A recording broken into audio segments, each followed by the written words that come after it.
April 27th, 2022. Halfcast 288, episode 288. Let's go. Of course, I have a few things to share with you guys. An evening of reflection.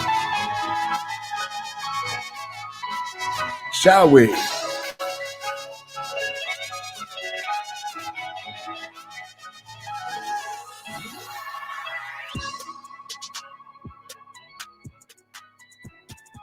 Cop says police chief broke his neck trying to demonstrate a hold. So this is the technique that you're training your officers to use on potential suspects? The Boise police chief is under investigation and the city is facing a tort claim from a high-ranking officer who said his neck was broken when the chief tried to demonstrate an unconventional hold during a meeting. I'm going to go on ahead and assume that when they say unconventional, that means they're not supposed to be using it on anyone in the field. The tort claim, first reported by the Idaho Press, was filed April 5th against the city against Boise Police Chief Ryan Lee, alleging Lee caused serious and significant injuries to Sergeant Kirk Rush. Under Idaho law, a person who wishes to sue a government agency must first file a tort claim and give the agency a chance to respond. In the claim, Rush said he was running a briefing meeting on October 12, 2021, when Lee grabbed him by the neck without warning to demonstrate an unconventional neck restraint. Rush said that Lee broke parts of his neck, which required surgery to repair. Yo, no, not the police chief handing out stone cold stunners. They're supposed to be grown police officers conducting a professional meeting about police business. As soon as Chief Lee arrived at the front of the briefing room, Chief Lee grabbed the back of Sergeant Rush's neck and forced him toward the ground. The tort claim states, like children playing WWE, Sergeant Rush, and being horrible at it. Sergeant Rush was unprepared for the force employed by Chief Lee. He then proceeded to hold Sergeant Rush's neck and physically move Sergeant Rush around the briefing room by the neck. Say, uncle, say, uncle. This is so childish. Chuck Peterson, Lee's attorney, told the Idaho Statesman that Rush's claims were completely untrue and that he didn't expect his client to pay any damages as a result. The city declined to comment on the tort claim. If this tort claim landed on your desk, you have to be puzzled at how grown men with guns just want to come to work and play karate all day and be bad at it. The city of Boise received this tort claim just as it receives hundreds of tort claims annually. It will be reviewed and processed in accordance with standard city process and procedure, the city said in a statement to KBOI TV.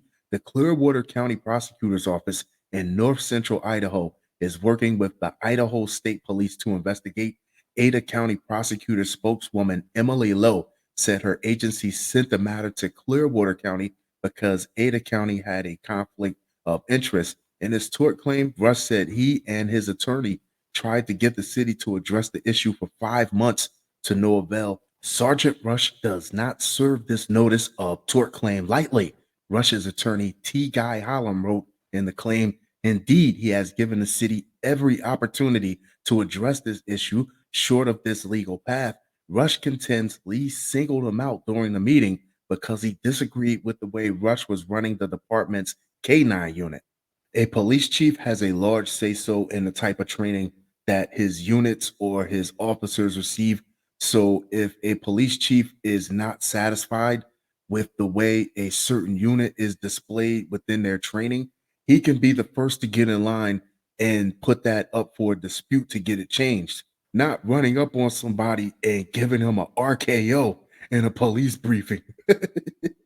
Officer accused of stealing from stores. Yeah, I'm going to need you to have someone push that 80-inch flat screen to my cruiser Yeah, we gotta submit it as evidence. I'll take that Star Wars Lego set too. It looks like it has to be thoroughly fingerprinted. A West Seneca police officer is charged with stealing thousands from area stores. Prosecutors say he used two methods to steal the goods. Erie County DA John Flynn says West Seneca Police Chief Ed Baker alerted him of allegations against 33-year-old Ryan Miller. Baker called me saying, "We don't want to have any appearance of impropriety. And could you investigate this?" And we did. Good move, says Flynn.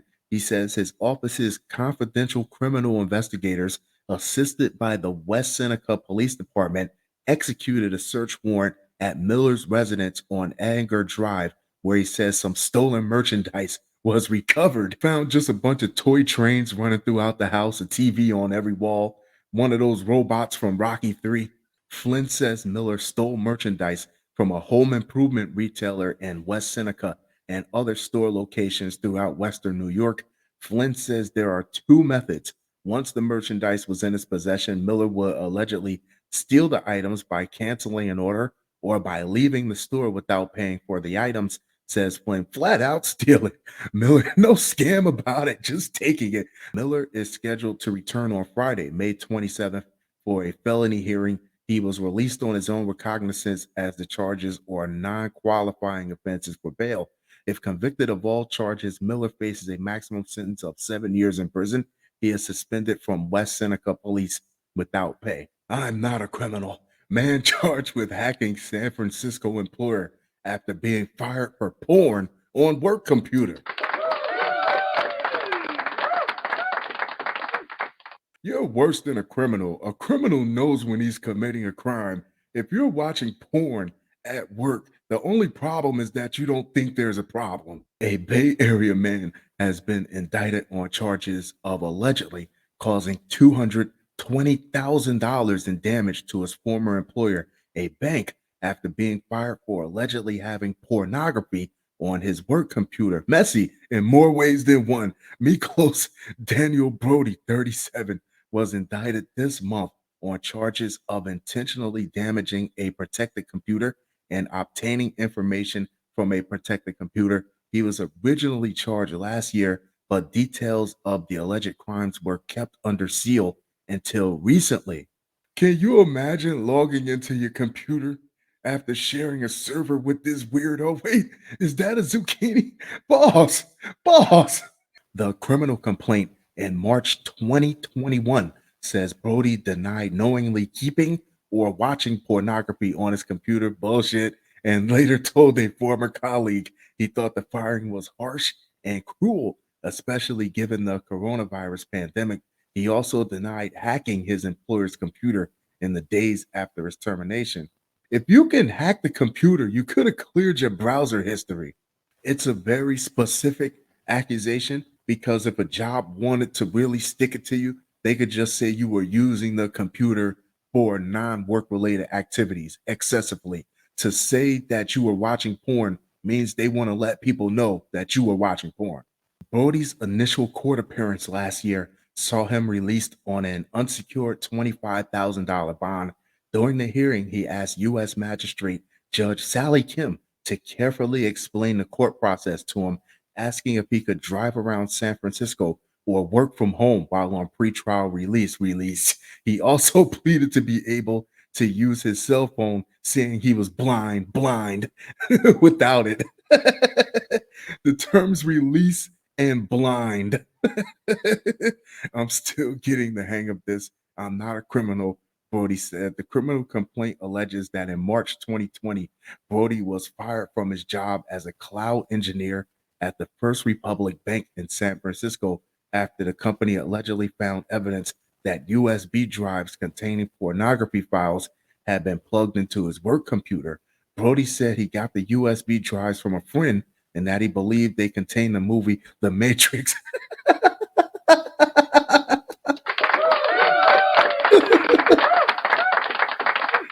While he was trying to watch it while he was out sick.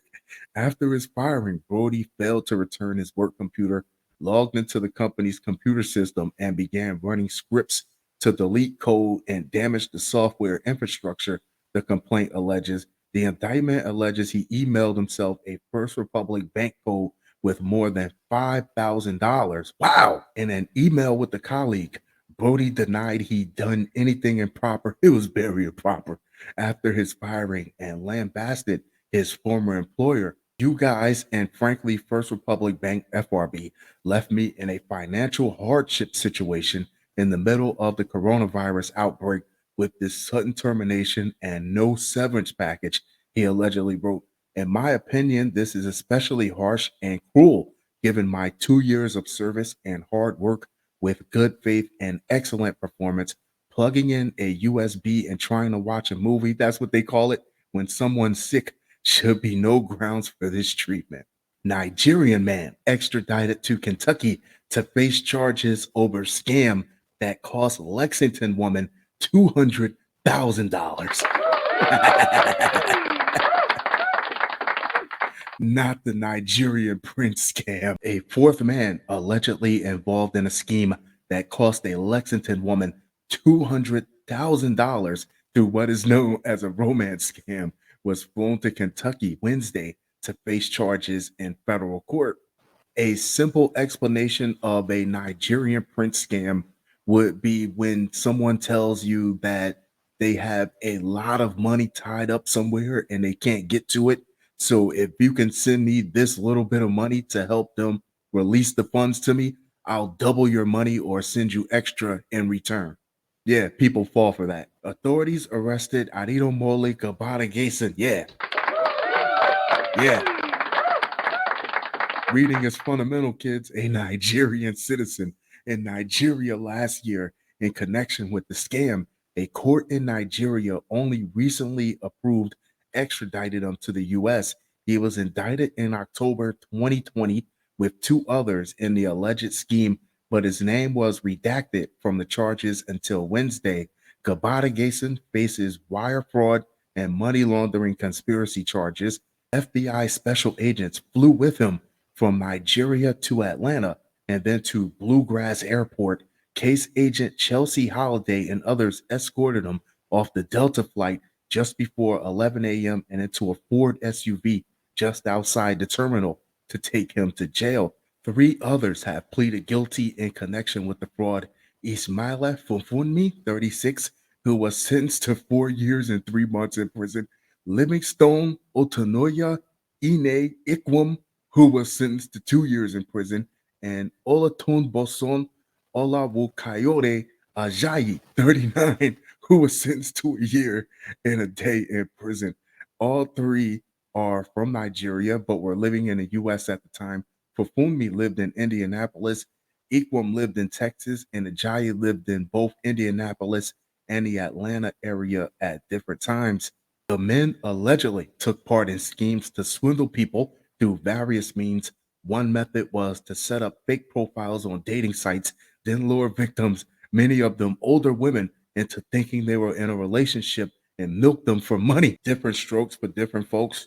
But if our relationship starts out with you asking me for a ton of money before I even get to see you, how could it possibly get better from there?